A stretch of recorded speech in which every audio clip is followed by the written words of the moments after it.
देखो इस पार्ट में अब हम लोग जो बात करने जा रहे हैं वो बात करेंगे सबसे पहले तो लाइट के स्पेक्ट्रम की। इससे पहले वाले वीडियो में हम लोगों ने ये पूरा जान लिया कि भाई साहब जो हमारी रेज होती है वो कैसे कैसे काम कर रही हैं, कौन कौन से मटेरियल हैं हमारे फोटोसिंथेसिस के लिए। तो फोटोसिंथेसिस में कौन कौन से मटेरियल हैं और कौन कौन से चीज़ें रिक्वायर होती है, क्या एक्सपेरिमेंट है, ये सारी बातें करेंगे। अब बात आ रही है धीरे धीरे धीरे धीरे हम लोग फोटोसिंथेसिस की तरफ बढ़ रहे हैं। तो यहाँ पर सबसे पहले बात करेंगे फोटोसिंथेसिस के लिए चार चीजें। तो पता है आपको कौन कौन सी चीजें होती हैं? चार। सनलाइट की जरूरत पड़ेगी, ठीक है, कार्बन डाइऑक्साइड की जरूरत पड़ेगी, वाटर की जरूरत पड़ेगी और क्लोरोफिल की जरूरत पड़ेगी। ये चार चीजें तो मेन फोटोसिंथेसिस। तो सबसे पहले बात करते हैं सनलाइट की। और सनलाइट सूरज से आ रही है तो सोलर स्पेक्ट्रम की बात करेंगे। किसकी बात करेंगे हम लोग? सबसे पहले सोलर स्पेक्ट्रम। जरा एक और बात और से समझिए, जो सनलाइट होती है वो अपनी अर्थ के ऊपर आ रही है, ये अपनी अर्थ है और ये दूर से सनलाइट आ रही है। अर्थ के आसपास जो एटमॉस्फेयर है उसमें डिफरेंट टाइप के गैसेस, तो जो रेडिएशन आता है ना सन का, वो 50% रेडिएशन तो रिफ्लेक्ट करता है। कितना? 50% रेडिएशन तो रिफ्लेक्ट करता है और जो बचा 50% जो अंदर आ रहा है उस 50% का सिर्फ 2%, कितना? सिर्फ 2% ही फोटोसिंथेसिस में यूज होता है। बेटा समझो, यानी पूरे सनरेज 50% का 2%, यानी पूरे सनरेज का जो सन से आ रहा है रेडिएशन, उसका सिर्फ 1% ही इन्वॉल्व होता है किसमें? फोटोसिंथेसिस में। ये बात पकड़ ली। अब पहले स्पेक्ट्रम देख लें। स्पेक्ट्रम कैसे बनता है आपको पता है? डिफरेंट टाइप के स्पेक्ट्रम आपने पढ़े होंगे, जैसे हाइड्रोजन स्पेक्ट्रम आपने पढ़ा, अगर फिजिक्स में पढ़ा हो हाइड्रोजन स्पेक्ट्रम, या केमिस्ट्री में शुरू में भी आ जाता है हाइड्रोजन स्पेक्ट्रम। तो एक स्पेक्ट्रम देख लेते हैं। स्पेक्ट्रम क्या होता है? जो सन से जो रेडिएशन आ रहा है वो सारे रेडिएशंस का एक सीक्वेंस बना हुआ है वेवलेंथ के इंक्रीजिंग ऑर्डर में। तो सबसे पहले आती है कॉस्मिक रेज, कॉस्मिक रेज, ठीक। उसके बाद आती है आपकी गामा रेज। कौन सी? Gamma rays. इसके बाद आ जाती है एक्स रेज। इसके बाद आ जाती है अल्ट्रा वायलेट रेज। इसके बाद आ जाती है विजिबल स्पेक्ट्रम, विजिबल स्पेक्ट्रम। इसके बाद कौन सी आ जाएगी? Infrared rays, infrared rays.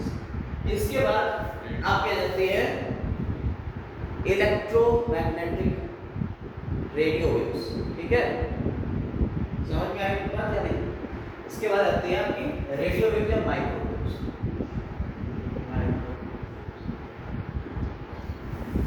तो ये इस तरह से पूरा स्पेक्ट्रम। अच्छा, अब तुम तो सुबह में रोज निकलते सूरज के सामने टहलते कूदते रहते, तो सनलाइट में क्या तुम्हें कॉस्मिक रेज दिखती है? क्या गामा रेज दिखती है?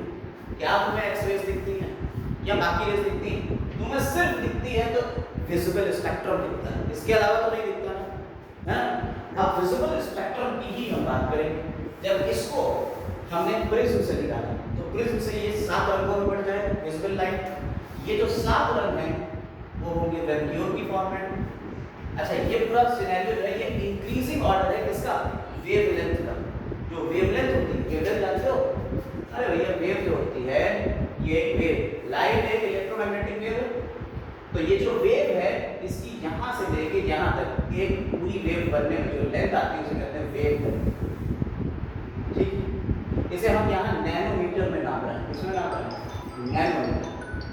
तो ये जो वेवलेंथ है इंक्रीजिंग ऑर्डर ऑफ वेवलेंथ में हम ये पूरा स्पेक्ट्रम बना रहे हैं। और जो विजिबल लाइट है वो हमारी कहाँ से शुरू होती है और कहाँ तक जाती है, जरा उसको भी समझ लेते हैं। अगर स्पेक्ट्रम देखा जाए, विजिबल स्पेक्ट्रम जो होता है 700 से 390 से और 760 नैनोमीटर का विजिबल स्पेक्ट्रम, जिसे आप असल में देख पाते हो, उसकी वेवलेंथ कितनी? 390 नैनोमीटर से 760 नैनोमीटर। बात समझ में? ये नैनोमीटर में है भाई सब वेवलेंथ। एंगस्ट्रॉम में भी नापते हैं लेकिन यहाँ हमने नैनोमीटर में, और इसी में ये बेसिकली पूछा गया है। लेकिन उसमें से जो फोटोसिंथेसिस फोटोसिंथेसिस कराने वाला रेडिएशन वो कितना है, वो 400 से 700 नैनोमीटर का है। ये हमने आपको पहले वीडियो में बताया था। 400 नैनोमीटर से 700 नैनोमीटर का जो यहाँ का जो लाइट का रेंज है, सिर्फ यही फोटोसिंथेसिस कराने के लिए रिस्पॉन्सिबल है। तो इसे कह देते हैं फोटोसिंथेटिकली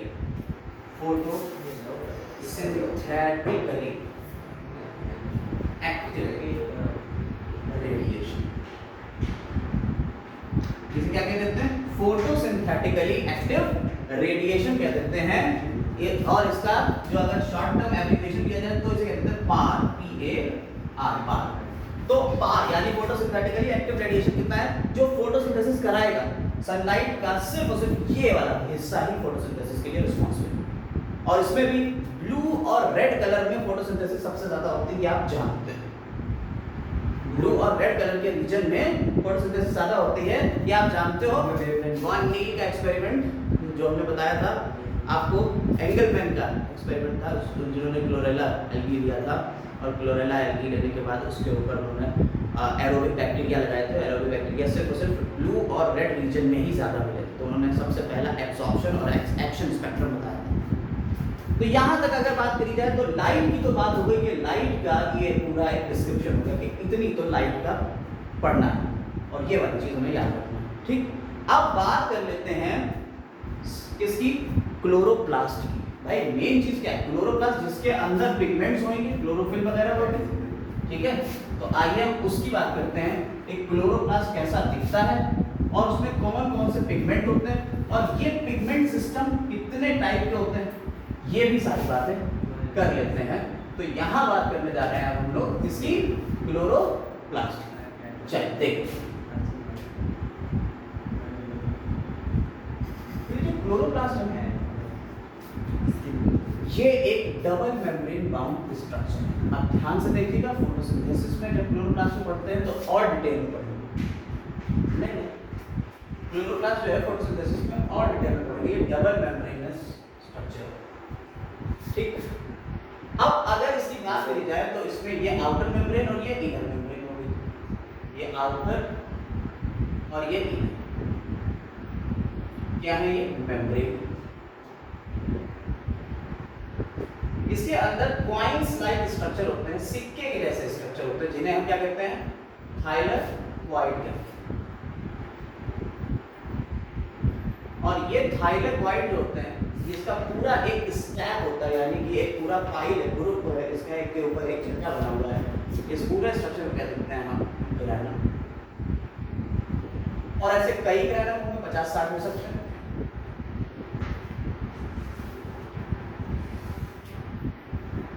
ये ग्रैनम जो है ये लैमेली के थ्रू एक दूसरे से जुड़े रहेंगे। जो लैमेली है वो इसे सपोर्ट करेगी। ठीक, ये ग्रैनम कुछ इस तरीके से लैमेली से होते हैं, ग्रैनम से होते हुए जा रहे हैं। ठीक,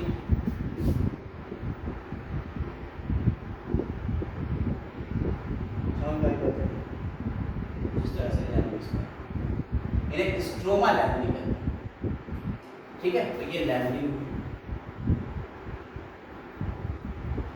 इसमें भी पिगमेंट सिस्टम होंगे, इसमें भी पिगमेंट सिस्टम होंगे। इसके अलावा इसका अपना डीएनए, सर्कुलर डीएनए, ये सब बातें फोटो से उसमें सेल में कर चुके हैं, लेकिन फिर से थोड़ा सा रिवाइज कर रहे हैं। सर्कुलर डीएनए, इसके अंदर जो लिक्विड मटेरियल भरा होता है उसे क्या कहते हैं,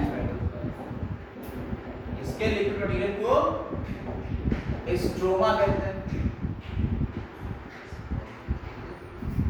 और इसके अपने राइबोसोम्स होते हैं, 70 राइबोसोम्स होते हैं। राइबोसोम्स हैं कितने, 70। क्लियर। अब बात करते हैं यहाँ पे थाइलेकोइड की। ये तो पूरा क्लोरोप्लास्ट का स्ट्रक्चर हो गया। ठीक है, जरा देखिए फोटोसिंथेसिस जो होती है, फोटोसिंथेसिस में दो पार्ट में बांटी गई है।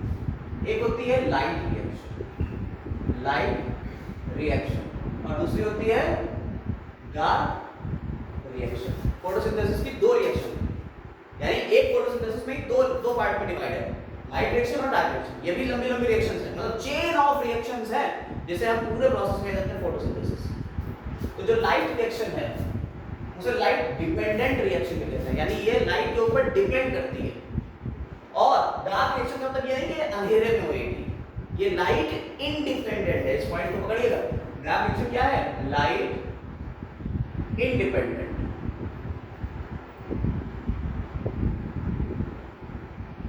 और ये लाइट डिपेंडेंट। क्लियर? कंफ्यूज मत होइएगा कि डार्क रिएक्शन डार्क में होती है, डार्क रिएक्शन भी लाइट में ही होगी, लेकिन इसके लिए लाइट नेसेसरी नहीं है। डार्क रिएक्शन जो है वो रात में नहीं होगी, वो भी सुबह के टाइम पे होगी, आपके साथ ही में चल रही होगी, लेकिन उसके लिए लाइट की कोई जरूरत नहीं है, इसलिए वो लाइट इंडिपेंडेंट है, इसलिए उसे डार्क कह रहे हैं। इसका मतलब ये मत समझ लेना कि नहीं साथ फोटोसिंथेसिस रात में भी होती है, उसका आधा पार्ट रात में होता है। ना ना कहते हैं बता चुके हैं पहले सेल वाले में, लेकिन यहाँ पर से होता है। लाइट डिपेंडेंट रिएक्शन जो होती है वो ग्रैनम में होती है। लाइट डिपेंडेंट रिएक्शन क्या होती है? ग्रैनम होती है। देखिए ग्रैनम या ग्रैना, जब हम ग्रैनम लिखते हैं तो बहुत सारे तो सिंगुलर है, और जब ग्रैना लिख देते हैं तो प्लूरल। ठीक है, इसको याद रखिए। और ये होती है स्ट्रोमा। ग्रैनम में ये होती क्या है? आपका यहाँ पे लाइट को इकट्ठा किया जाता है, और लाइट को इकट्ठा करके बहुत एक्साइट किया जाता है इलेक्ट्रॉन को, तो इलेक्ट्रॉन मूव कर जाता है, और वो जब मूव करता है क्लोरोफिल ए के मॉलिक्यूल्स। यहाँ पे कुछ और बातें बताई, वो बात बताइए पहले समझिए। तो क्लोरोफिल ए मॉलिक्यूल से इसे मूव कर दिया जाता है, तो इलेक्ट्रॉन अपने एक ट्रांसपोर्ट सिस्टम को पूरा फॉलो करता हुआ आगे जाता है, जिसकी वजह से इलेक्ट्रॉन क्लोरोफिल से कम हो गया। अब उसे क्लोरोफिल को क्या चाहिए? इलेक्ट्रॉन पूरा करना अपना। वो कैसे इलेक्ट्रॉन को पूरा करता है? यहाँ लाइट है, ये लाइट को हार्वेस्ट करते हैं। यहाँ पे क्या होता है? लाइट हार्वेस्टिंग कॉम्प्लेक्स होता है, ये लाइट को पकड़ने वाले, ट्रैप करेंगे, हार्वेस्ट करेंगे। और जैसे आपने लाइट से चीजें जलाई नहीं होंगी, लाइट से चीजें जल जाती हैं। सोलर कुकर इसी के ऊपर काम करता है, ढेर सारी लाइट को एक जगह पे फोकस कर देते हैं और वो खाने को पका देता है। सोलर कुकर इसी पे तो काम करता है। तो यहाँ पे भी पिगमेंट्स होते हैं बहुत सारे, लाइट को ट्रैप करने वाले सब्सटेंसेस क्या कहलाते हैं? पिगमेंट कहलाते हैं। पिगमेंट आर दो सब्सटेंसेस विच हार्वेस्ट लाइट और विच कैप्चर लाइट, जो लाइट को होल्ड कर ले, कैप्चर कर ले, उन्हें क्या कहते हैं? पिगमेंट। और यहाँ 4 तरीके के पिगमेंट मिलते हैं। कितने तरीके के पिगमेंट मिलते हैं? 4 पिगमेंट्स मिलते हैं। वो पिगमेंट्स कौन कौन से हैं?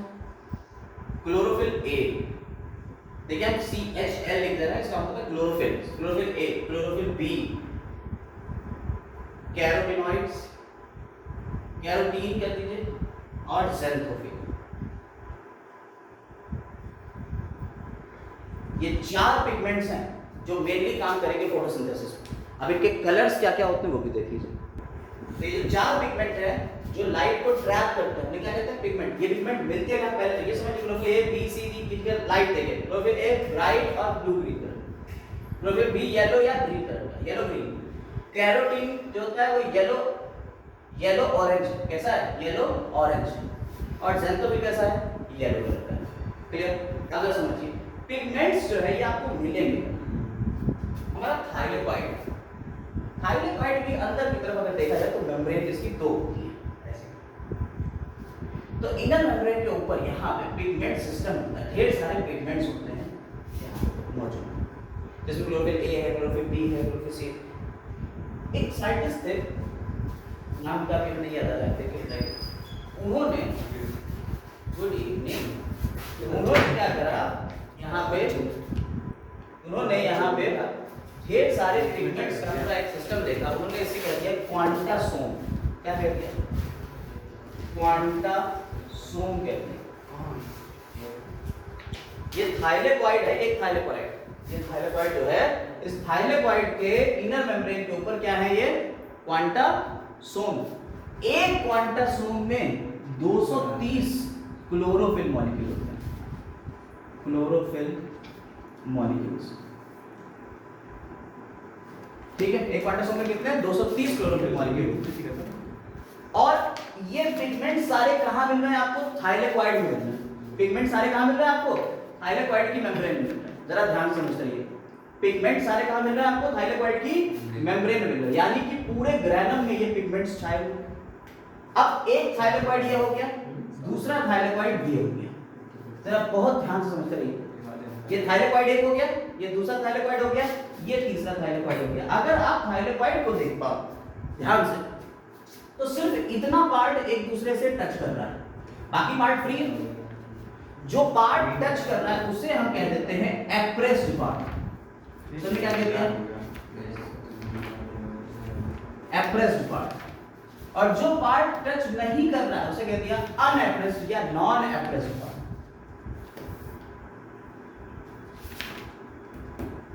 ठीक है, तो एप्रेस्ड पार्ट और नॉन एप्रेस्ड पार्ट समझ में आया?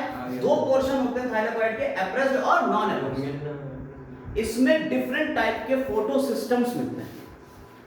इसमें डिफरेंट टाइप के क्या मिलते हैं? फोटो सिस्टम्स मिलते हैं।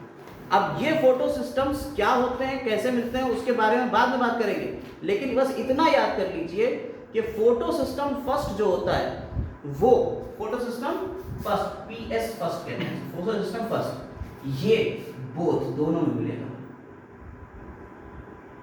एप्रेस्ड और नॉन एप्रेस्ड दोनों पार्ट का मिलता है फोटो सिस्टम फर्स्ट। और फोटो सिस्टम सेकंड जो होता है ये सिर्फ और सिर्फ आपके एप्रेस्ड पार्ट, सिर्फ यहां। तो फोटो सिस्टम सेकंड कहां मिलेगा? सिर्फ और सिर्फ एप्रेस्ड पार्ट में। और फोटो सिस्टम फर्स्ट कहां मिलेगा? एप्रेस्ड और नॉन एप्रेस्ड दोनों पार्ट में। जरा ध्यान से समझते रहिएगा, थोड़ा सा समझ लीजिए फिर आगे बढ़ेंगे। क्लोरोफिल मॉलिक्यूल्स हैं, ये पिगमेंट्स हैं। ये क्या है? पिगमेंट्स हैं। Pigments different type of chlorophyll molecule और कैरोटीन और ज़ैंथोफिल, ये क्लोरोफिल मॉलिक्यूल। अभी क्लोरोफिल का पूरा स्ट्रक्चर बताएंगे, स्ट्रक्चर बता देंगे, लेकिन पहले ये समझिए पिगमेंट्स हैं। पिगमेंट्स वो होते हैं जो लाइट को ट्रैप करते हैं, जो लाइट को पकड़ लेते हैं, उन्हें क्या कहते हैं? पिगमेंट्स। ये पिगमेंट्स कहां मौजूद होते हैं? ये थाइलेकोइड के अंदर मौजूद है, थाइलेकोइड की मेम्ब्रेन पे। पिगमेंट्स कहां मौजूद हैं? थाइलेकोइड की मेम्ब्रेन पे। और ये पिगमेंट्स लाइट को ट्रैप करेंगे स्पेशल अरेंजमेंट बना के, यानी करोड़ों लाखों मॉलिक्यूल्स हैं पिगमेंट के इसके ऊपर, यहां पे पूरे अंदर। और ये लाइट को क्या कर रहे हैं? ट्रैप कर रहे हैं, यानी कि लाइट हार्वेस्टिंग कॉम्प्लेक्स बना रहे हैं। ये पिगमेंट्स मिलके क्या बना रहे हैं? Light harvesting complex, LHC।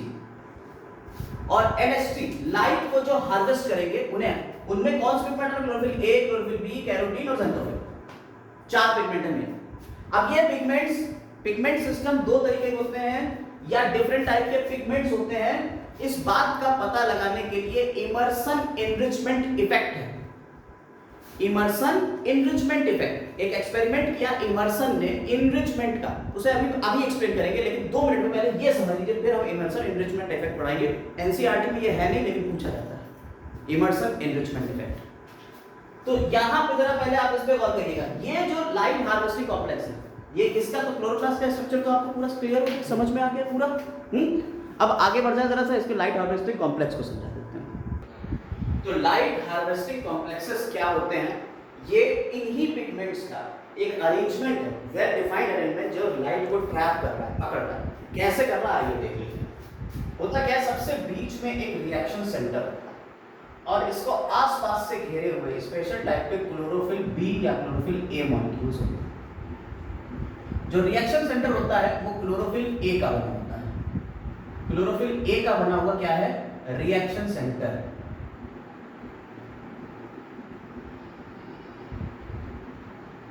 और इसको आसपास से घेरे हुए ये कहलाते हैं कोर मॉलिक्यूल। ये क्या कहलाते हैं? Core molecule. ये क्लोरोफिल B हो सकता है, क्लोरोफिल B हो सकते हैं, कैरोटीनॉइड्स हो सकते हैं, ये इसको और घेरे हुए यहाँ पिगमेंट्स होते हैं।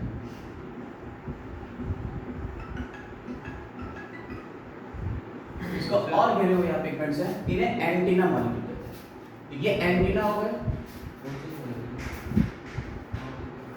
ये एंटीना हो गया, ठीक है। ये कोर मॉलिक्यूल हो गया और यहाँ रिएक्शन सेंटर हो गया। और ये पूरा एक सिस्टम जो बना, इसे हमने कहते हैं लाइट हार्वेस्टिंग कॉम्प्लेक्स। ध्यान से समझ लो इस बात को।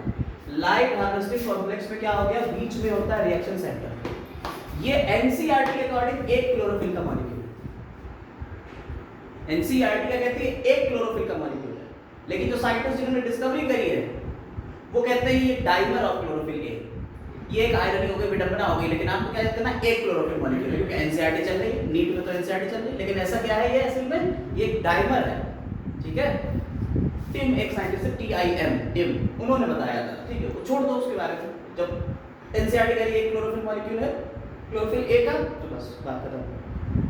अभी क्लोरोफिल का स्ट्रक्चर बता देंगे हम, क्लोरोफिल कैसा होता है। यहाँ पे क्लोरोफिल ए मॉलिक्यूल हो गया, जो क्या बना रहा है, रिएक्शन सेंटर, यानी यहाँ रिएक्शन होगी, और इसको घेरे हुए कोर मॉलिक्यूल है जो क्लोरोफिल बी के हो सकते हैं। ये क्या हो सकते हैं, क्लोरोफिल बी हो सकता है, क्लोरोफिल बी हो सकता है।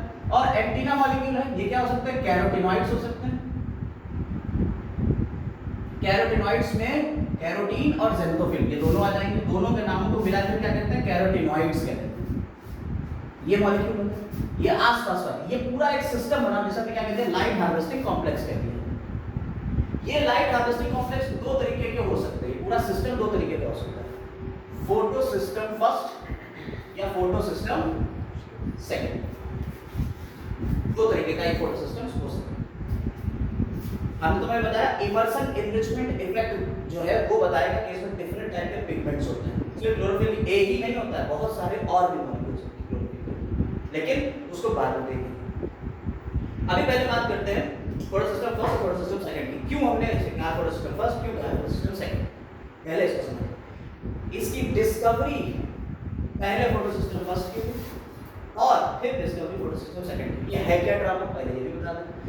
ये फोटो सिस्टम फर्स्ट और फोटो सिस्टम सेकंड इस बेसिस पे दिया गया है कि क्लोरोफिल ए मॉलिक्यूल जो है, क्लोरोफिल बी मॉलिक्यूल जो है और कैरोटीनॉइड्स जो है, इनके अंदर स्पेशल प्रॉपर्टी, हर कोई एक स्पेशल टाइप की वेवलेंथ को एब्जॉर्ब करता है। हमने अभी आपको बताया लाइट जो होती है उसमें एक इलेक्ट्रोमैग्नेटिक वेव है, और लाइट में डिफरेंट टाइप की वेव्स होती हैं और अलग अलग उसकी वेवलेंथ है। और 400 से 700 नैनोमीटर तक की वेवलेंथ को ये पिगमेंट्स एब्जॉर्ब कर सकते हैं। तो कोई 400 नैनोमीटर की वेवलेंथ को एब्जॉर्ब करेगा, कोई 450 की वेवलेंथ को एब्जॉर्ब करेगा, कोई 470 की वेवलेंथ को एब्जॉर्ब करेगा। लेकिन रिएक्शन सेंटर के बेसिस पे हमने ये नाम दिया। तो क्लोरोफिल ए जो मॉलिक्यूल होता है, जो रिएक्शन सेंटर का मॉलिक्यूल है, ये दो तरीके के हो सकते हैं। या तो ये 700 नैनोमीटर की वेवलेंथ को एब्जॉर्ब कर ले, कितनी वेवलेंथ, 700 नैनोमीटर की, या ये 680 नैनोमीटर की वेवलेंथ को एब्जॉर्ब कर सकते हैं। जो रिएक्शन सेंटर है वो दो चीजों के लिए स्पेसिफिक है, या तो ये 680 नैनोमीटर की वेवलेंथ को एब्जॉर्ब करेगा, या ये 700 नैनोमीटर की वेवलेंथ को एब्जॉर्ब करेगा। यानी लाइट जो है 700 नैनोमीटर वाली या 680 नैनोमीटर। अगर 700 नैनोमीटर वाली वेवलेंथ को ये एब्जॉर्ब कर रहा है तो इसे हम कहते हैं P700। इसे क्या कहते हैं, इसे हम P700 क्या कहते हैं, रिएक्शन सेंटर का नाम क्या रख दिया हमने, P700। और अगर 680 नैनोमीटर की वेवलेंथ को ये एब्जॉर्ब कर रहा है तो रिएक्शन सेंटर का नाम हमने क्या रख दिया, P680। क्लियर। जिसमें P700 वाला होगा वो फोटो सिस्टम फर्स्ट कहलाएगा, जिसमें P680 वाला होगा वो फोटो सिस्टम सेकंड कहलाएगा। समझ में आएगा जी? यानी है लाइट हार्वेस्टिंग कॉम्प्लेक्स है, पूरा एक कॉम्प्लेक्स है जिसमें बीच में chlorophyll A molecule reaction centre का दो तरीके का हो सकता है, या तो वो 700 नैनोमीटर की वेवलेंथ को एब्जॉर्ब कर सकता है, या वो 680 नैनोमीटर की वेवलेंथ को एब्जॉर्ब कर सकता है। अगर 700 नैनोमीटर की वेवलेंथ को एब्जॉर्ब कर रहा है तो इसके साथ में मिले हुए इस पूरे कॉम्प्लेक्स को हम कहते हैं कि फोटो सिस्टम फर्स्ट, और अगर ये 680 वाला कर रहा है तो फोटो सिस्टम सेकंड। रिएक्शन जब देखेंगे लाइट रिएक्शन तो पहले 680 वाली चलती है और फिर 700 नैनोमीटर वाली चलती है। रिएक्शन में पहले सेकंड वाला चलता है और फिर फर्स्ट वाला चलेगा, लेकिन डिस्कवरी पहले फर्स्ट वाले की हुई फिर सेकंड वाले की हुई, इसलिए इसका नाम फर्स्ट और सेकंड रखा गया। इसका कोई लेना देना ये नहीं कि ये पहले चलेगा ये बाद में चलेगा, इससे कोई लेना देना इसका नहीं। इसका लेना देना है रिएक्शन डिस्कवरी से, ठीक है, फर्स्ट और सेकंड। हमने आपको फिर ये बताया कि फोटो सिस्टम्स जो है एप्रेस्ड पार्ट और नॉन एप्रेस्ड पार्ट। जो पार्ट एक दूसरे के ऊपर चिपका हुआ उसे क्या कहते हैं हमने एप्रेस्ड पार्ट, जो पार्ट एक दूसरे से अलग अलग है उसे कहते हैं non appressed part. Photo system first जो होता है वो एप्रेस्ड और नॉन एप्रेस्ड दोनों पार्ट में देखने को मिलेगा। फोटो सिस्टम सेकंड जो है वो सिर्फ एप्रेस्ड पार्ट में देखने को आपको मिलेगा। ये बात भी क्लियर हो गई, ठीक। अब हम लोग जरा सी बात कर लेते हैं क्लोरोफिल के मॉलिक्यूल की। हम लोग जो बात करने जा रहे हैं वो किसकी बात कर रहे हैं, क्लोरोफिल के मॉलिक्यूल्स की। जो क्लोरोफिल का मॉलिक्यूल होता है, एक क्लोरोफिल मॉलिक्यूल, ये टैडपोल लाइक स्ट्रक्चर होता है।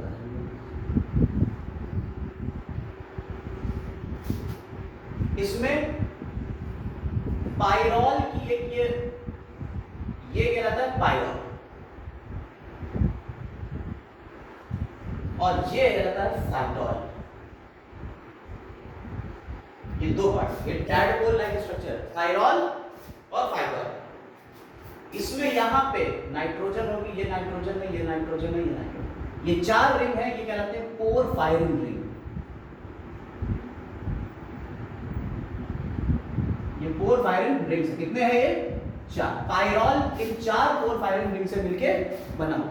ये चारों पोर फायरिंग रिंग मैग्नीशियम आयन की एक मैग्नीशियम आयन से जुड़े हैं, Mg और ये हाइड्रोकार्बन की चेन, ये हाइड्रोफिलिक होता है। कैसा होता है? हाइड्रोफिलिक। और ये हाइड्रोफोबिक होता है।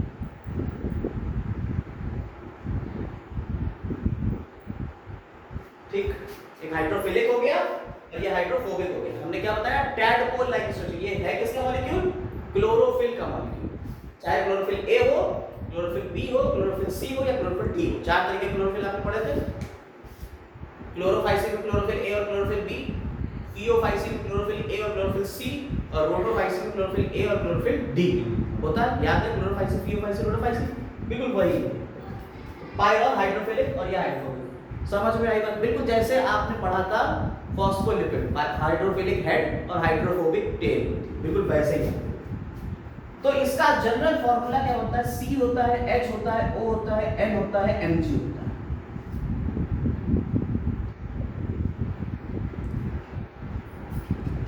ये क्लोरोफिल A का मॉलिक्यूल का फॉर्मूला। क्लोरोफिल A मॉलिक्यूल का फॉर्मूला ये होता है। क्लोरोफिल B मॉलिक्यूल का फॉर्मूला होता है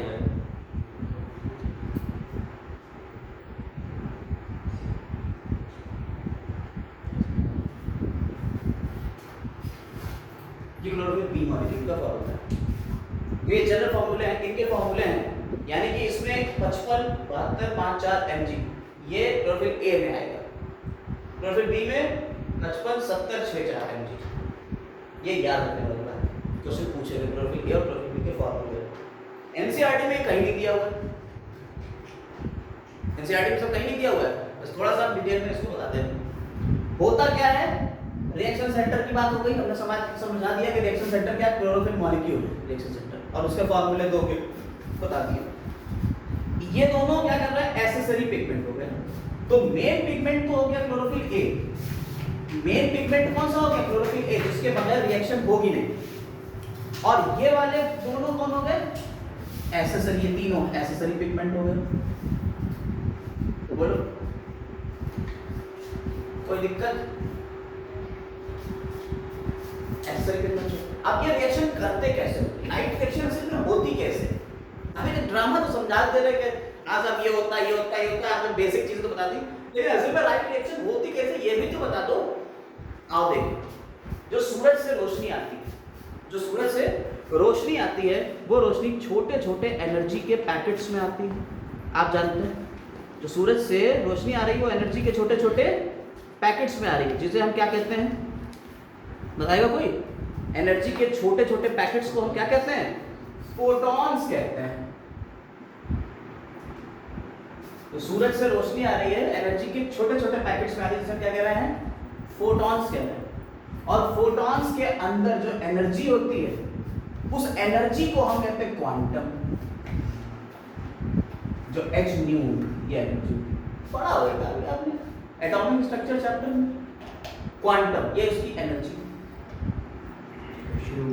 एक फोटोन जहां पड़ता है उसको ये एक मॉलिक्यूल एब्सॉर्ब करेगा, एक फोटोन। इस फोटोन की अपनी अपनी वेवलेंथ है, एनर्जी की अपनी वेवलेंथ है, इसकी अपनी वेवलेंथ है। और हमने बताया वेवलेंथ कितनी होती है? h न्यू नैनोमीटर में। ये वेवलेंथ डिफरेंट टाइप की हो सकती है, कहां से कहां तक हो सकती है? 400 से 700 नैनोमीटर तक वेवलेंथ हो सकती है।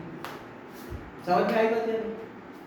इस मॉलिक्यूल ने एक फोटोन पकड़ा, इस मॉलिक्यूल ने दूसरा फोटोन पकड़ा, इसने तीसरा पकड़ा, चौथा पकड़ा, पांचवा, इस तरीके से बहुत सारी लाइट के फोटोन को इन्होंने एब्सॉर्ब कर लिया, यानी बहुत सारी एनर्जी को इन्होंने एब्सॉर्ब किया। और ये एनर्जी घूमती हुई आगे पहुंची, और ये एनर्जी घूमती हुई आगे पहुंच रही है। देखिए सब अपनी अपनी एनर्जी को ट्रांसफर कर रहे हैं आगे वाले मॉलिक्यूल को, और इन सब ने रिएक्शन सेंटर को एनर्जी मॉलिक्यूल ट्रांसफर कर दी। यानी रिएक्शन सेंटर के पास इकट्ठा लार्ज अमाउंट ऑफ एनर्जी आ गया। जब इतनी एनर्जी आ गई रिएक्शन सेंटर के पास में, तो क्लोरोफिल ए का मॉलिक्यूल जो है उसका इलेक्ट्रॉन एक्साइट कर जाता है। क्लोरोफिल ए जो रिएक्शन सेंटर में क्लोरोफिल ए है, भाई अगर एक एटम ही तो होगा, क्लोरोफिल ए का अपना एटम होगा, इस एटम का जो इलेक्ट्रॉन है वो एक्साइट करके हायर स्टेट में पहुंच जाएगा। इलेक्ट्रॉन को जब एनर्जी मिलती है, एक एटम को एनर्जी मिलती है, तो उसका इलेक्ट्रॉन एक्साइट कर जाते हैं, बाहर निकल जाते हैं शेल से। तो बिल्कुल काम यही होगा कि ये इलेक्ट्रॉन बाहर निकल जाए, और इलेक्ट्रॉन को पकड़ने वाला एक इलेक्ट्रॉन ट्रांसपोर्ट सिस्टम है। क्या है? Electron transport system. वो पूरा फोटो सिस्टम से ही रिलेट करता है, इलेक्ट्रॉन को ट्रांसपोर्ट करेगा।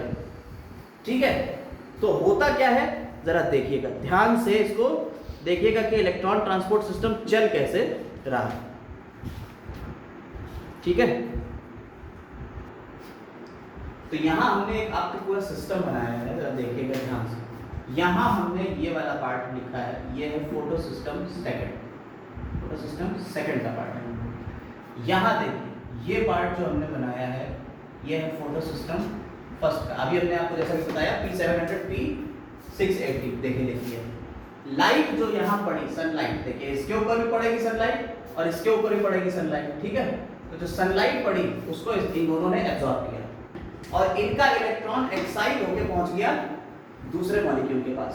इलेक्ट्रॉन ट्रांसफर हो गया, शिफ्ट हो गया, इसी एनर्जी से जो इलेक्ट्रॉन एक्साइट हुआ वो किसी दूसरे मॉलिक्यूल में पहुंच गया।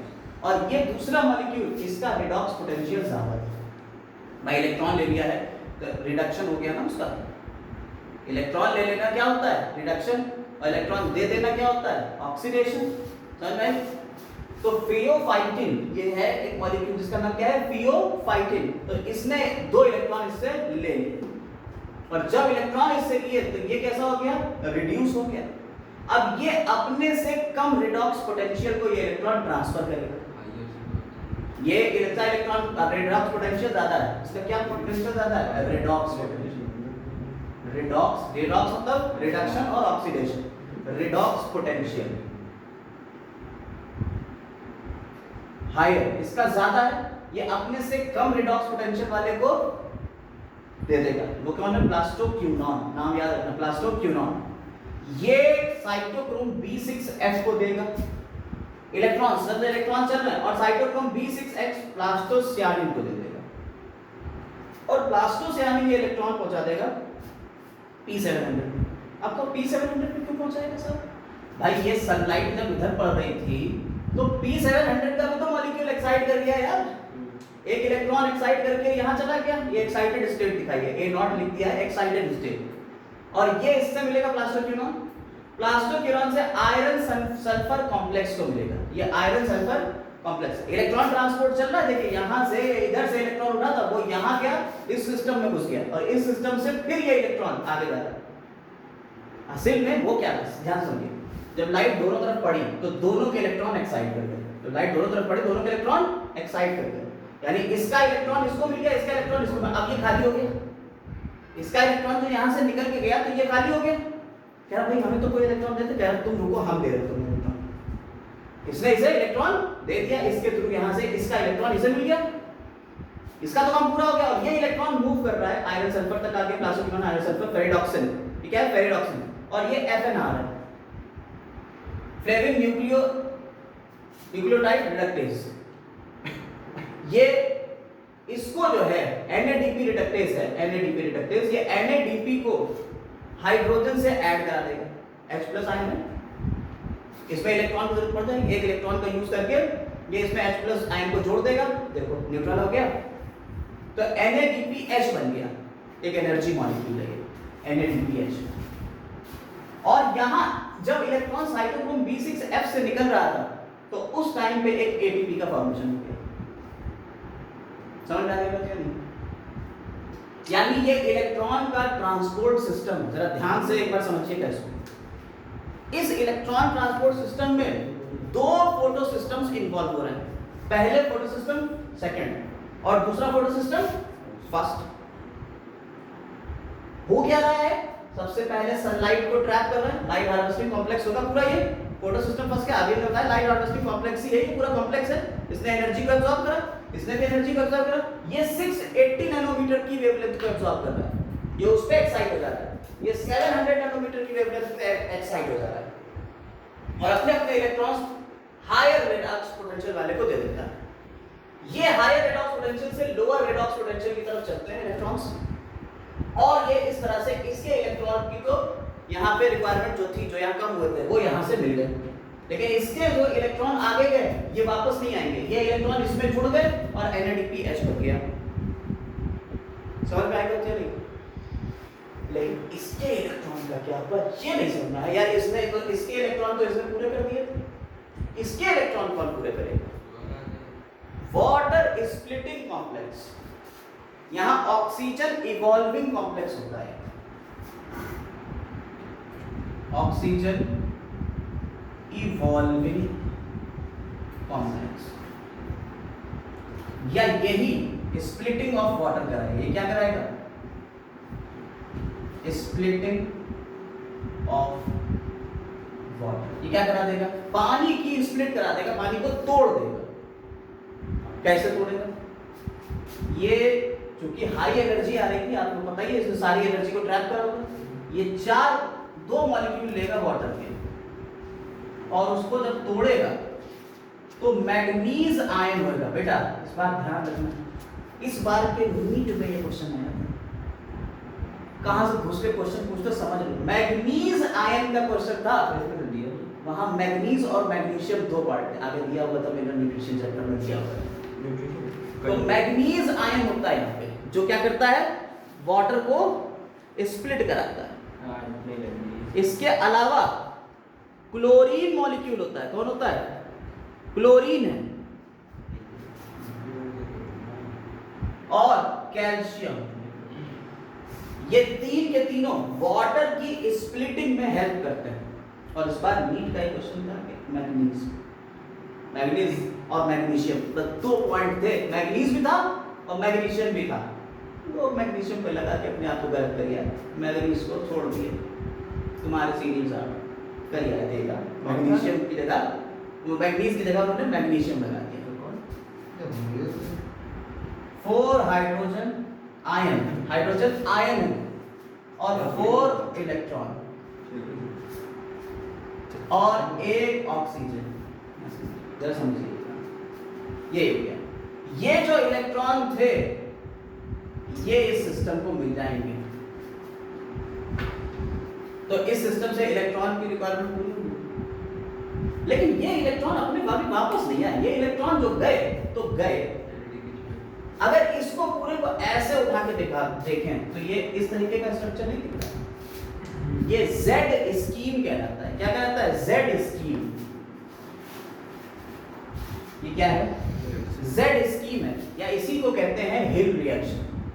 हिल रिएक्शन भी इसी को कहते हैं, यही है लाइट रिएक्शन। और अब देखो यहां से चीजें खुलेंगी, राज खुल रहा है धीरे धीरे फोटोसिंथेसिस के। आप फोटोसिंथेसिस के पार्ट्स पढ़ लो, हम लास्ट में पूरा कंपाइल कर देंगे आज का सेक्शन, तो लास्ट में सबको जोड़ेंगे एक साथ, और जब जोड़ेंगे तब तुम्हें समझ में आ जाएगा अच्छा ये थी, ये कहना चाह रहे हैं। अभी तो आपको लग रहा होगा कि यार ये हो गया, हाँ फोटो ये हो गया, इलेक्ट्रॉन ट्रांसपोर्ट सिस्टम भी हो गया, पूरा सारी चीजें, लेकिन थोड़ा सा रुकिए, अगर आप इसे देखेंगे तो लास्ट में सब कुछ जुड़ेगा। अभी तभी मजा आएगा, तभी समझ में आएगा। अगर लास्ट तक नहीं आपने देखा इसको तो बेकार हो जाएगा। तो अभी देख लीजिए आगे, यहाँ पे एक टर्म आता है एटीपी का फॉर्मेशन। यहाँ एक टर्म आता है क्या? Formation of ATP. कितना बचा है? लास्ट वाला ले लेते हैं। 15 मिनट का बचा है। फॉर्मेशन ऑफ एटीपी, इसे कहते हैं फॉस्फोराइलेशन। क्या कहते हैं इसे? फॉस्फोराइलेशन। फॉस्फोराइलेशन का मतलब क्या हुआ? Formation of ATP. बेटा ध्यान से समझो यार, इस बात को ध्यान से समझो। Formation of ATP is called phosphorylation. यहां पे इलेक्ट्रॉन कभी वापस नहीं आ रहा है, तो नॉन साइक्लिकली इलेक्ट्रॉन चल रहा है, इलेक्ट्रॉन कभी वापस नहीं आ रहा है, नॉन साइक्लिक। और दोनों फोटो सिस्टम इन्वॉल्व हो रहे हैं जेड स्कीम, दोनों फोटो सिस्टम इन्वॉल्व हो रहे हैं, फोटो सिस्टम सेकंड और फोटो सिस्टम फर्स्ट।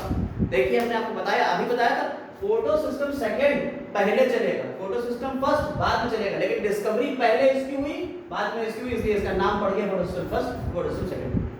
क्लियर? यहाँ से क्वेश्चन को घुमा देते हैं, यहीं पे भी घुमा देंगे, तुम लोग अगर जरा सा नहीं समझे तो यहाँ पे घूम जाएगा। अब यहाँ पे इस नॉन साइक्लिकली इलेक्ट्रॉन के जाने में, इलेक्ट्रॉन कभी वापस तो आया नहीं, इलेक्ट्रॉन इसमें घुस गया, इन्वॉल्व हो गया, और यहाँ हाइड्रोजन आया, तो ये क्या बन गया, NADPH बन गया।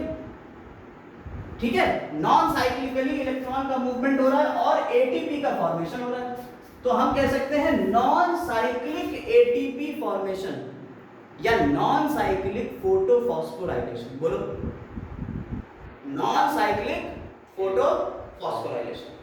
तो अगर नॉन साइक्लिकली फोटोफॉस्फोराइलेशन हो रहा है तो वहां पे दो लाइट के कॉम्प्लेक्सेस चल रहे हैं हमारे, light harvesting complexes, photosystem first और photosystem second. Non cyclically photophosphorylation या नॉन साइक्लिक।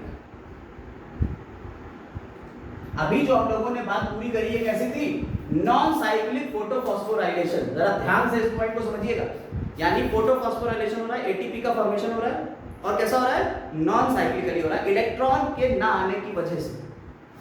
ठीक है, इसमें क्या क्या चीजें बन रही है नॉन साइक्लिक फोटोफॉस्फोराइलेशन में, एक ATP बन रहा है, इधर ऑक्सीजन भी तो मिल गई यार, इसी में ही तो ऑक्सीजन मिली, और NADPH बन रहा है। नॉन साइक्लिक फोटोफॉस्फोराइलेशन में ये तीन चीजें बनती हैं, ATP, NADPH और ऑक्सीजन।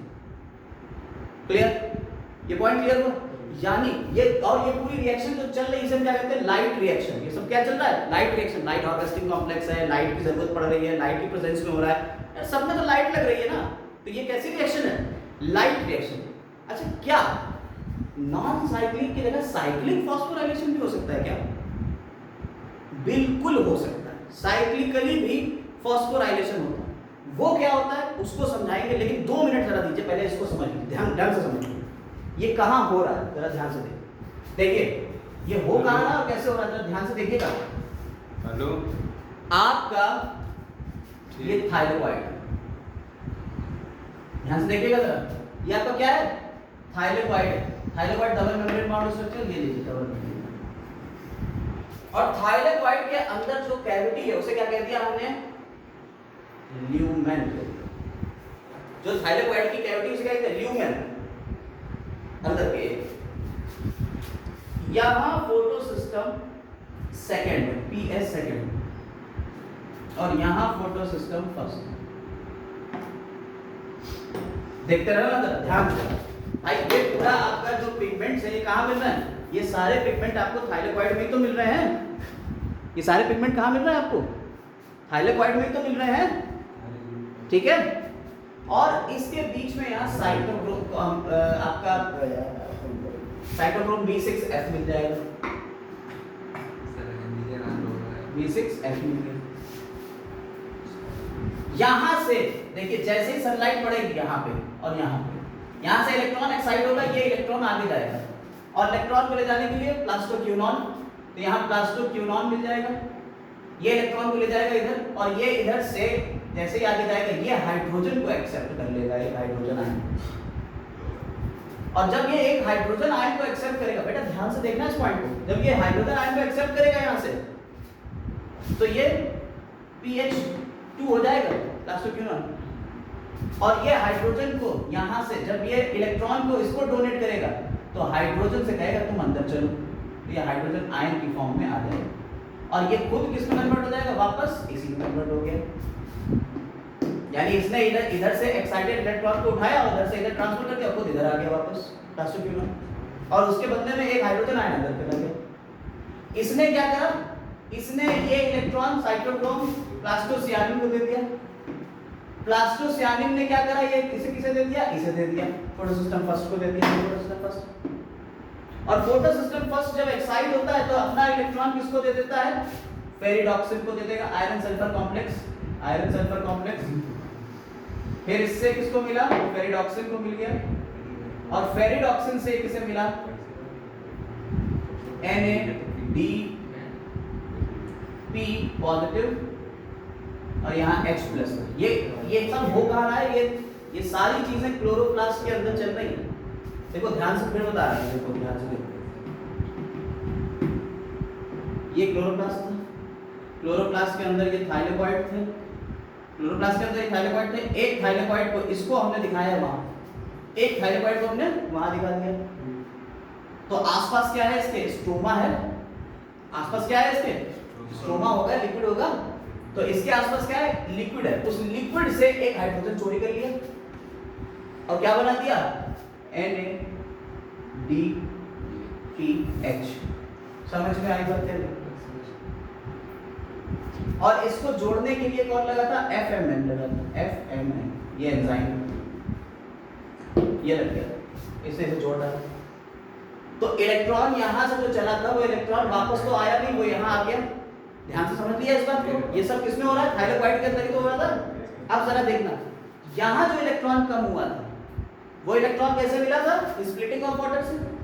यहां पानी निकला और पानी के टूटने से क्या हुआ? इलेक्ट्रॉन बने, 4 इलेक्ट्रॉन बन गए, ये से मिल गए, हाइड्रोजन बने, वो यहीं के यहीं रह गए, और एक ऑक्सीजन बनी जो बाहर निकल जाएगी। समझ में आई बात है? नहीं, हाइड्रोजन आयन यहां बन गए, प्रोटॉन्स। भैया जरा ध्यान से देखो, H प्लस आयन क्या है? प्रोटॉन। यहाँ प्रोटॉन, तो इसके अंदर थाइलेकॉइड के अंदर प्रोटॉन बढ़ रहे हैं, और स्ट्रोमा के अंदर, ये जो स्ट्रोमा जो लिक्विड है इसके अंदर प्रोटॉन्स कम हो रहे हैं। यहाँ प्रोटॉन्स बढ़ रहे हैं थाइलेकॉइड के ल्यूमेन में, और स्ट्रोमा में प्रोटॉन्स कम हो रहे हैं। चोरी हो गया यार। ये पूरा ये रिएक्शन आपको हमने एक थाइलेकॉइड के अंदर दिखा दी। यहाँ प्रोटॉन्स की कंसंट्रेशन ज्यादा होगी, ठीक? और जब प्रोटॉन्स की कंसंट्रेशन ज्यादा होती है तो यहाँ हाई कंसंट्रेशन है, बाहर लो कंसंट्रेशन, के बाहर जाना चाहिए। यहाँ होता है एक पार्टिकल जिसे कहते हैं F1 F0 particle, CF0 CF1। इसके थ्रू प्रोटॉन्स जो है वो बाहर की तरफ लीक कर जाएंगे, और जब प्रोटॉन्स बाहर लीक करेंगे तो यहाँ ATP का फॉर्मेशन हो जाएगा। क्या हो जाएगा? सर ये B6F क्या है? C cytochrome chloroplast F0 particle, chloroplast का F1 particle, F1 F0 particle आपने माइटोकॉन्ड्रिया में पढ़े थे, याद है? थाइलेकॉइड, ये माइटोकॉन्ड्रिया की इनर मेम्ब्रेन के ऊपर टेनिस के रैकेट जैसे स्ट्रक्चर, याद आया? तो ये कहलाते हैं आपके क्या? F1 F0 particle. ये यहाँ मिल रहा है CF1 CF0 पार्टिकल। तो यहाँ ATP में इनऑर्गेनिक फॉस्फेट को जोड़ दिया जाता है, PI, इनऑर्गेनिक फॉस्फेट को जोड़ के बना दिया जाता है ADP से AT। और ये क्यों हो रहा है? जब प्रोटॉन्स बाहर की तरफ निकल रहे हैं। ध्यान से समझना। तो यहाँ ATP का फॉर्मेशन हो रहा है। ATP का फॉर्मेशन क्या कहते हैं? फॉस्फोराइलेशन। तो इस तरह से ATP का फॉर्मेशन होता है। लेकिन आपने ये समझ लिया कि ये इलेक्ट्रॉन ट्रांसपोर्ट सिस्टम क्या है, इतना समझ में आया? देखो ज्यादा याद करने की अभी जरूरत नहीं है। अभी जो हम जितने पॉइंट बता रहे हैं उसमें सब कुछ एक साथ तुम नहीं समझ सकते हो, धीरे धीरे समझो, धीरे धीरे समझोगे। अभी हम इसको फिर से समराइज कर दे रहे हैं। देखो इन सबको हटा देते हैं, इस पूरे पार्ट को हटा देते हैं। ये फिलहाल हमने समझा दिया है, इसको हम हटा दें। 1 मिनट समझ लीजिए। हमने आपको कहा कि 2 फोटो सिस्टम थे। सबसे पहले फोटो सिस्टम सेकंड ने लाइट को ट्रैप किया, फिर फोटो सिस्टम फर्स्ट ने लाइट को ट्रैप किया। इन दोनों के इलेक्ट्रॉन एक्साइट कर गए। इसका इलेक्ट्रॉन जो एक्साइट हुआ फ्लूओफाइटिंग से होते हुए, रिडॉक्स पोटेंशियल से होते हुए इसको मिल गया, तो इसका तो इलेक्ट्रॉन की कमी पूरी हो गई। लेकिन जो इसके इलेक्ट्रॉन की कमी थी उसको पूरा करने के लिए क्या हुआ? वाटर की स्प्लिटिंग हुई, क्योंकि लाइट को ट्रैप कर ही चुके हैं। वाटर स्प्लिट हुआ और इसके थ्रू हुआ। ये जो वाटर स्प्लिट हुआ इसने इलेक्ट्रॉन्स को पूरा कर दिया। हाइड्रोजन आयन अंदर की तरफ रह गया ल्यूमेन में, और ऑक्सीजन बाहर डिफ्यूजन के थ्रू बाहर निकल गई। तो फोटोसिंथेसिस में जो ऑक्सीजन निकल रही है वो वाटर के टूटने से निकल रही। समझ में आ गई बात कैसे हो रहा है? कब ये पॉइंट समझ में आया?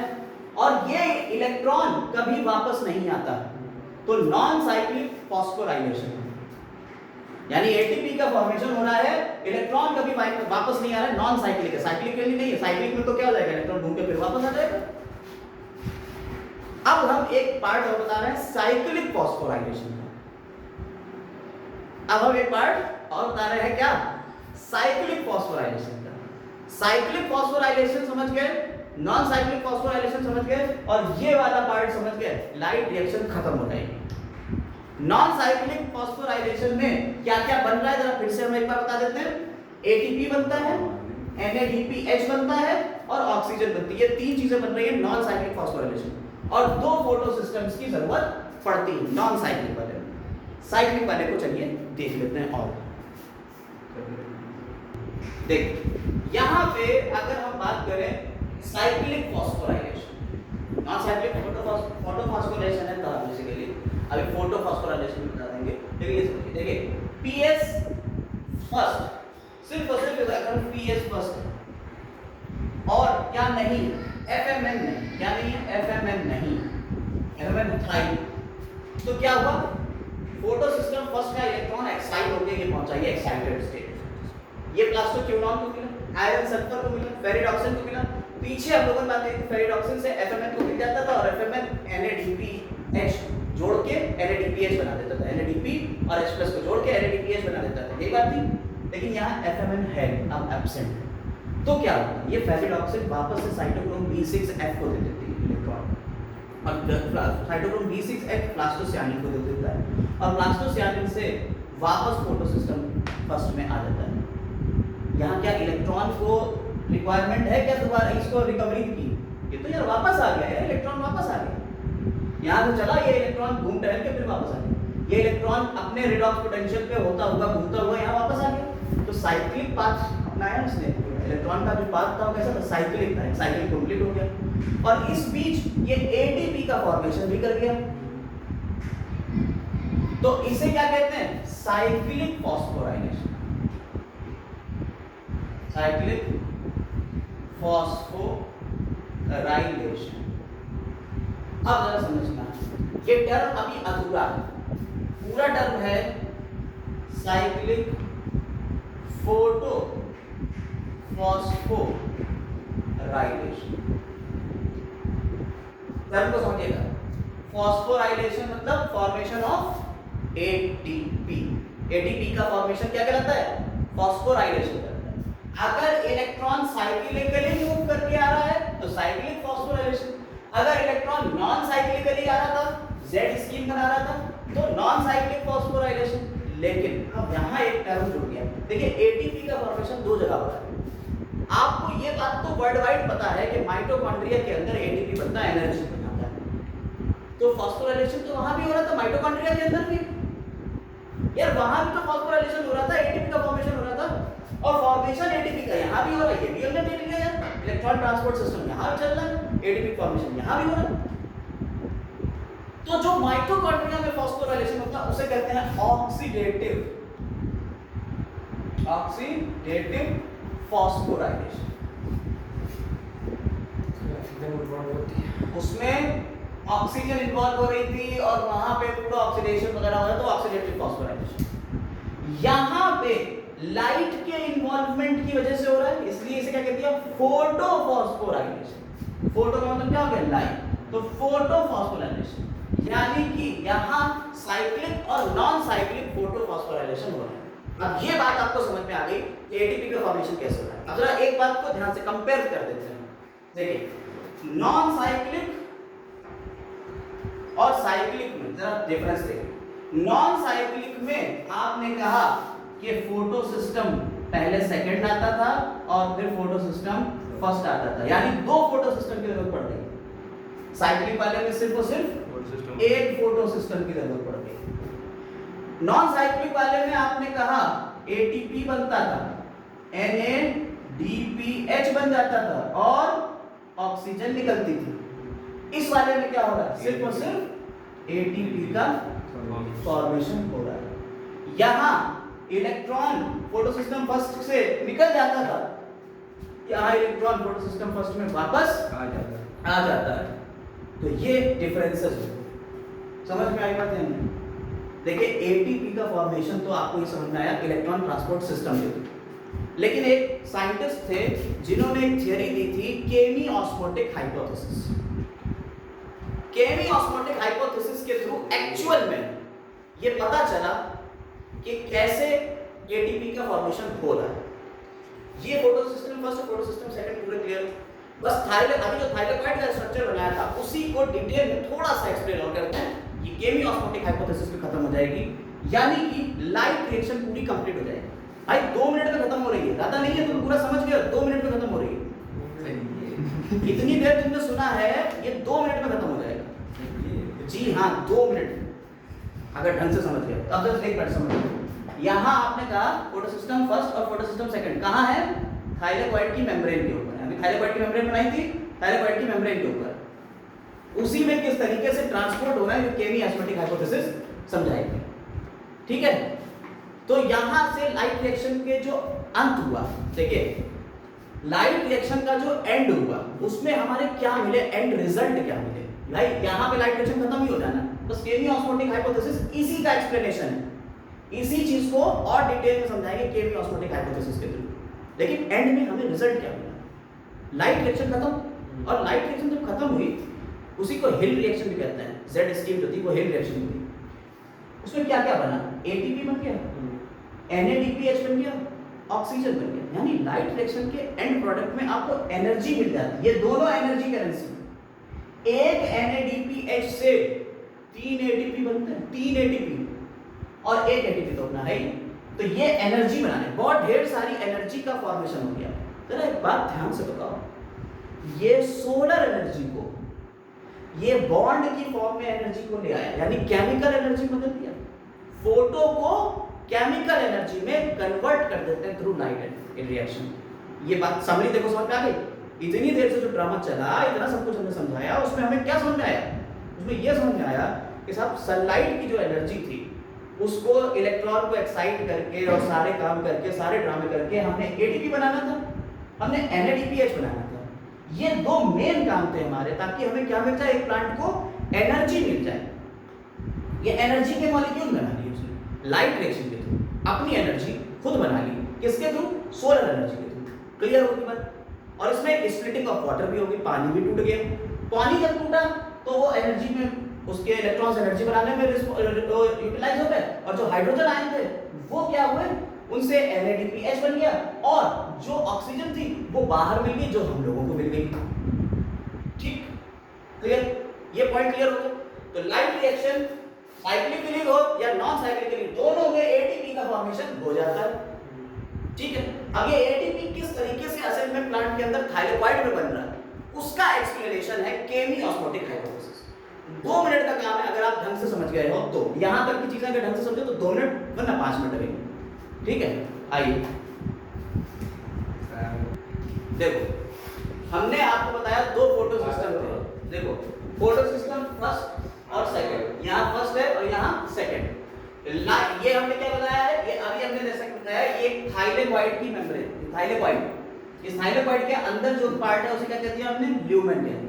हमने आपको बताया कि सनलाइट की एनर्जी यहाँ आती है, फोटो सिस्टम फर्स्ट में ट्रैप हो जाती है, सेकंड में, और यहाँ से इलेक्ट्रॉन एक्साइट होता है। जब इलेक्ट्रॉन यहाँ से एक्साइट होता है तो किसको मिलता है, प्लास्टोक्यूनॉन को मिलता है।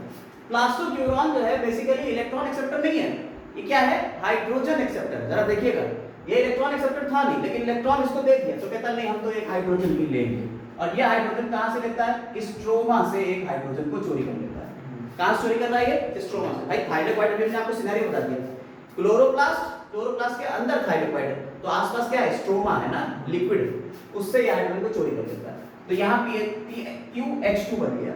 ये जब अपने इलेक्ट्रॉन को साइटोक्रोम के थ्रू देता है, ये साइटोक्रोम B6F में ले देता है, तो ये प्रोटॉन्स को अंदर की तरफ रिलीज करा देता है। जो प्रोटॉन यहाँ से चोरी किए थे वो कहाँ फेंक दिए, ल्यूमेन में फेंक दिए। इस तरह से देखिएगा ल्यूमेन में प्रोटॉन से कंसंट्रेशन बढ़ना शुरू हुआ, और यहाँ जो इलेक्ट्रॉन तो ये साइटोक्रोम प्लास्टोसियानिन को दे देता है। साइटोक्रोम B6F किसको देता है, प्लास्टोसियानिन को देता है इलेक्ट्रॉन। प्लास्टोसियानिन मूव करता हुआ यहाँ से यहाँ पहुँचता है, और ये इसको इलेक्ट्रॉन्स देता है, जिससे ये इलेक्ट्रॉन फेरिडॉक्सिन से होते हुए FNR, और ये FNR से होते हुए यहाँ इलेक्ट्रॉन्स आ गए। ये जो इलेक्ट्रॉन यहाँ आए हैं, इन इलेक्ट्रॉन को यूज करके NADPH+ को जोड़ लेता है और बना देता है NADPH। ये H+ कहाँ से लिया है इसने, स्ट्रोमा से। ये H+ कहाँ से लिया है इसने, स्ट्रोमा से। दोनों बाहर से लिए। ठीक, अब यहाँ जो इसका इलेक्ट्रॉन्स की जो कमी हुई थी, इसकी कमी को कौन पूरा कर रहा था, वाटर। वाटर टूटा था, जब वाटर टूटा तो क्या होगा, यहाँ 4 इलेक्ट्रॉन जो थे उसमें से जितने इलेक्ट्रॉन चाहिए वो यहाँ पहुंच गए, 4 हाइड्रोजन आयन में यहाँ पहुंच गए, और ये ऑक्सीजन जो बाहर निकल जाएगी डिफ्यूजन के थ्रू। इस तरह से हाइड्रोजन आयन यहाँ पे बढ़े। तो स्टेप समझिएगा, पहला स्टेप जहां पे हमने कहा कि हाइड्रोजन आयन बढ़ रहा है ल्यूमेन के अंदर, ये क्या है ल्यूमेन, ल्यूमेन में हाइड्रोजन आयन बढ़ रहा है। पहले स्टेप, पहला स्टेप क्या है, splitting of water, splitting of water हो रही है, हाइड्रोजन आयन बढ़ रहा है। दूसरा स्टेप जो इलेक्ट्रॉन एक्सेप्टर है, इलेक्ट्रॉन एक्सेप्टर स्ट्रोमा से इलेक्ट्रॉन्स को किस में भेज रहा है, ल्यूमेन में भेज रहा है। क्योंकि ये बाहर था, ये असल में प्रोटॉन को कैरियर था, ये इलेक्ट्रॉन एक्सेप्टर था नहीं, प्रोटॉन कैरियर था। तो ये प्रोटॉन को कहां से, स्ट्रोमा से कहां भेज देता है, ल्यूमेन में भेज देता है, और अपने इलेक्ट्रॉन को साइटोक्रोम B6 में देता है F में, और साइटोक्रोम B6 F से ये प्लस से आने में पहुंच जाते हैं। तो इस तरह से ये प्रोटॉन्स अंदर आ गए साइटोक्रोम B6 F से होते हुए। ये जो इलेक्ट्रॉन थे ये पेरिडॉक्सिन के पास गए और उधर से ये उधर निकल गए। तो यहाँ क्या हुआ, इसने NADP और H+ कहां से लिया, स्ट्रोमा से, ये जोड़ लिया, ये तीसरा पॉइंट हो गया, ये दूसरा हो गया, ये तीसरा पॉइंट हो गया प्रोटॉन्स को जोड़ने वाला यहाँ। तो इस तरह से स्ट्रोमा में प्रोटॉन का कंसंट्रेशन कम, ल्यूमेन में प्रोटॉन्स का कंसंट्रेशन ज्यादा। प्रोटॉन्स ज्यादा होते हैं, पीएच कम होगा कि ज्यादा होगा, पीएच जो है प्रोटॉन्स अगर ज्यादा होंगे तो पीएच कैसा हो जाएगा, कम होगा। हाइड्रोजन आयन ज्यादा होंगे तो पीएच कितना होगा, कम होगा, एसिडिक मीडियम बढ़ता जाएगा। तो यहाँ पीएच की कंसंट्रेशन बहुत कम होगी। अब क्या होगा, यहाँ प्रोटॉन की कंसंट्रेशन बढ़ गई, प्रोटॉन्स बहुत ज्यादा हो गए, ये प्रोटॉन्स क्या करेंगे, बाहर लीक करना चाहेंगे, और यहाँ channel F1 F0 particle CF0 और यहाँ CF1 के ऊपर ATP सिंथेज एंजाइम होता है। ये प्रोटॉन्स जो होते हैं ये यहां से इसके थ्रू बाहर आ जाएंगे। तो CF0 और F1 क्या कर रहा है, ये दे रहा है फैसिलिटेटेड डिफ्यूजन। आपको फैसिलिटेटेड डिफ्यूजन पढ़ाया था सेल में। यहाँ प्रोटॉन्स की कंसंट्रेशन ज्यादा है, यहाँ प्रोटॉन्स की कंसंट्रेशन कम है, ये चैनल बन गया, ये चैनल प्रोटीन की तरह वर्क करेगा और ये प्रोटॉन्स को बाहर से अंदर से बाहर लीक करा देगा, जिसकी वजह से एनर्जी रिलीज होगी। उस एनर्जी का यूज करेगा एटीपी सिंथेज और एडीपी को इनऑर्गेनिक फॉस्फेट से जोड़ के बना देगा एटीपी। इस तरह से एटीपी का फॉर्मेशन हो गया, यानी फॉस्फोराइलेशन हो गया। बोलो कोई दिक्कत, फॉस्फोराइलेशन हो गया। तो इस तरह से हमारा फॉस्फोराइलेशन कंप्लीट हुआ, ठीक है। और फॉस्फोराइलेशन जो कंप्लीट हो गया तो ये पूरा प्रोसेस क्या था, प्रोटॉन्स की कंसंट्रेशन ज्यादा और कम की तरफ था। ये पूरी हाइपोथेसिस कहलाती है केमी ऑस्मोटिक हाइपोथेसिस, जिसे पी मिशेल ने बताया था।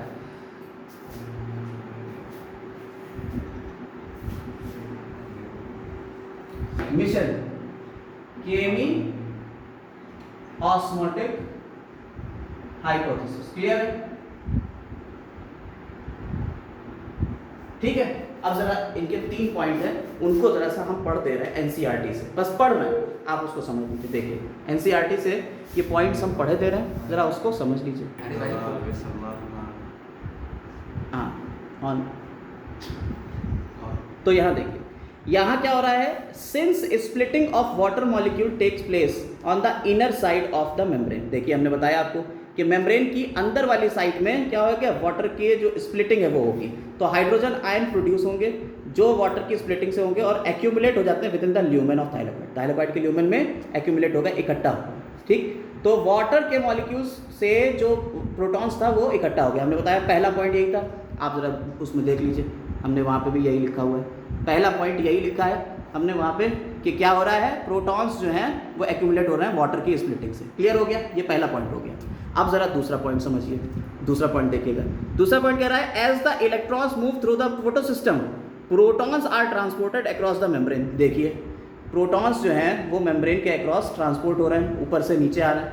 देखिए हमने ये पूरा बताया हुआ है यहाँ पे, प्रोटॉन्स जो है वो कहाँ से कहाँ आ रहे हैं, ऊपर से नीचे आ रहे हैं। वो प्रोटॉन्स है ऊपर से नीचे की तरफ आ रहे हैं, अंदर की तरफ आ रहे हैं। प्रोटॉन्स कहाँ से आ रहे हैं, ये स्ट्रोमा से अंदर की तरफ आ रहे हैं।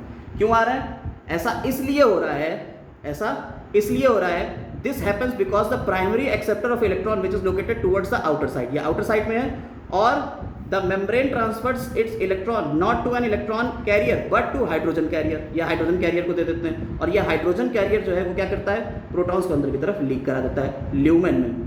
ठीक, समझ में आई बात? ये देखिए दूसरा पॉइंट भी हो गया, यहाँ पे हमने जो बताया आपको, यहाँ से दूसरा पॉइंट क्लियर हो जाता है। ठीक, अब आते हैं किस पे, तीसरे पॉइंट के ऊपर। जो तीसरा पॉइंट है जरा उसको भी ध्यान से देखिए। The NADP reductase enzyme, NADP reductase enzyme is located on the stroma site. कहाँ पे है, जरा वहाँ देखिए आप, वहाँ पे स्ट्रोमा साइट पे NADP FANR है, NADP रिडक्टेज एंजाइम जो है वो स्ट्रोमा साइट पे है। तो जब स्ट्रोमा साइट पे है तो वहाँ क्या होएगा, वो along with the electrons that come from the acceptor of electrons PS first, protons are necessary for the reduction of NADP। और ये कहाँ से मिलेंगे, ये also रिमूव हो जाते हैं स्ट्रोमा से। ये कहाँ से रिमूव हो जाते हैं, स्ट्रोमा से रिमूव हो जाते हैं। तो ये 3 पॉइंट में समराइज कर दिया। अब क्या क्या चाहिए जरा ध्यान से देखिए, इसके लिए क्या क्या चाहिए, जो जो चीज़ें यहाँ चाहिए हैं उन पॉइंट्स को ज़रा ध्यान से देखिएगा। ठीक है, यहाँ चाहिए है आपको एक केमियोस्मोटिक हाइपोथेसिस के लिए क्या चाहिए, देखिए यहाँ लिखा हुआ है, एनसीईआरटी को ध्यान से देखिएगा। एक मेम्ब्रेन चाहिए, देखिए वहाँ मिल रही है मेम्ब्रेन। एक प्रोटॉन पंप चाहिए, प्रोटॉन पंप मिल रहा है CF0F1। और एक प्रोटॉन ग्रेडियंट होना चाहिए, वो हो गया तीन प्रोसेस के थ्रू प्रोटॉन ग्रेडियंट बना। ATP सिंथेज एंजाइम होना चाहिए, जो यहाँ आपको सारे दिख रहे हैं। तो यहाँ पे आपको सारी चीज़ें दिख रही हैं, ATP सिंथेज एंजाइम है, प्रोटॉन का ग्रेडियंट है, प्रोटॉन का ग्रेडियंट है, यहाँ पंप है, और ऑक्सीजन निकल रही, वाटर स्प्लिटिंग हो रही है। ये सारी चीज़ें आपको यहाँ मिल रही है, होगी केमियोस्मोटिक हाइपोथेसिस। इसी के थ्रू माइटोकॉन्ड्रिया में भी फॉस्फोराइलेशन होता है, यानी कि ATP का फॉर्मेशन होता है। समझ में आ गई बात? इस तरह से लाइट रिएक्शन कंप्लीट होगी, जिसमें ATP बन गया, एनर्जी बन गई। अब इस एनर्जी को यूज करके हम अगली रिएक्शन चलाएंगे, बायोसिंथेटिक फेज, यानी कि डार्क रिएक्शन, उसे हम बायोसिंथेटिक फेज कहते हैं। उसमें क्या होता है, वो कार्बन डाइऑक्साइड में हाइड्रोजन को ऐड करा के कार्बोहाइड्रेट बनाएंगे, और उसमें एनर्जी का यूज होगा। वो एनर्जी कहाँ से मिलेगी, वो अभी बना रही है फोटो इसमें लाइट रिएक्शन। तो लाइट रिएक्शन से अब हम पहुंचेंगे किस पे, डार्क रिएक्शन पे। जितनी इधर एनर्जी बनी है, इस एनर्जी का यूज करके डार्क रिएक्शन को चलाएंगे। तो डार्क रिएक्शन में किसी लाइट की जरूरत नहीं पड़ती, इसीलिए उसे डार्क रिएक्शन कहते हैं, लाइट इंडिपेंडेंट रिएक्शन। क्लियर? चलिए आज के लिए ये क्लास बस यहीं तक, अगली चीजें अगले टर्म में।